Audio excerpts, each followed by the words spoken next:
Donald Trump की मुश्किलें दिन प्रतिदिन बढ़ती ही जा रही हैं और रुकने का नाम नहीं ले रही, क्योंकि जिस तरह से उनके एक्शन आते हैं, उनके बयान दुनिया के सामने आते हैं, वो दुनिया भर के देशों को चौंका के रख देते हैं। और कहा जाए तो उनकी नीतियों में काफ़ी हेरा फेर देखने को भी मिलता है। कहा जाए तो खबर इस समय ये आ रही है कि डोनाल्ड ट्रंप की मुश्किलें बढ़ गई हैं। H-1B वीजा को लेकर कोर्ट पहुंचे 19 राज्य, आगे क्या होगा? मतलब अब देश में ही उनके खिलाफ एक आईना दिखाया जा रहा है और डोनाल्ड ट्रंप को गलत ठहराया जा रहा है उनकी नीतियों को लेकर। जनवरी में डोनाल्ड ट्रंप के दूसरे कार्यकाल की शुरुआत के बाद से उनके प्रशासन की नीतियों को लेकर कानूनी विवाद जारी है। जनवरी में डोनाल्ड ट्रंप के दूसरे कार्यकाल की शुरुआत के बाद से ही उनके प्रशासन की नीतियों को लेकर कानूनी विवाद जारी है। खासकर डेमोक्रेटिक राज्यों के साथ इस बार ट्रंप प्रशासन की एक अहम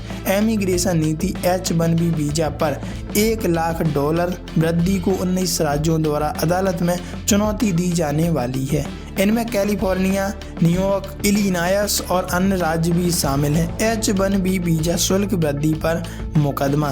कैलिफोर्निया और अन्य राज्यों ने ट्रंप प्रशासन के खिलाफ मुकदमा दायर किया है। H-1B वीजा प्रोग्राम अमेरिकी नियोक्ताओं को विशेषज्ञ पेशों के लिए विदेशी कर्मचारियों को नियुक्त करने की अनुमति देता है, जैसा कि अमेरिकी श्रम विभाग द्वारा बताया गया है। कैलिफोर्निया के अटॉर्नी जनरल रॉब बांटा ने एक्स पर लिखा है कि ट्रंप का अवैध नया $1 लाख वाला H-1B वीजा शुल्क शिक्षकों, चिकित्सकों, शोधकर्ताओं, नर्सों और अन्य अहम कर्मचारियों की भर्ती में बाधा डाल सकता है, क्योंकि इतनी बड़ी रकम होना आम बात तो है नहीं और हर किसी के लिए, और कैलिफोर्निया की आवश्यक सेवाओं की क्षमता को खतरे में डाल सकता है। बांटा के कार्यालय की प्रेस रिलीज के अनुसार यह नया शुल्क नियोक्ताओं के लिए महंगा बाधक बन सकता है, खासकर सार्वजनिक और सरकारी संस्थानों के लिए जो इन पदों को भरने की कोशिश कर रही हैं। मुकदमा कब और कहां दायर होगा? राइटर्स की रिपोर्ट के मुताबिक यह मुकदमा शुक्रवार स्थानीय समय अनुसार को दायर किया जाएगा और इसे मैसाचुसेट्स की फेडरल कोर्ट में पेश किया भी जाएगा। यह कम से कम तीसरी कानूनी चुनौती होगी। इससे पहले इस बढ़ाए गए शुल्क को अमेरिकी चैम्बर ऑफ कॉमर्स और यूनियनों धार्मिक समूहों के गठबंधन ने चुनौती दी थी।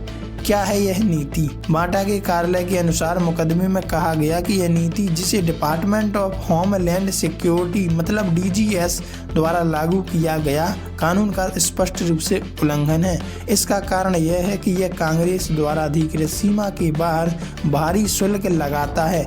H-1B वीजा प्रोग्राम स्थापित करने में कांग्रेस के इरादे के खिलाफ है, आवश्यक नियम बनाने की प्रक्रियाओं को दरकिनार करता है और प्रशासनिक प्रक्रिया अधिनियम के तहत कार्यकारी शाखा को भी एक शक्ति से अधिक है।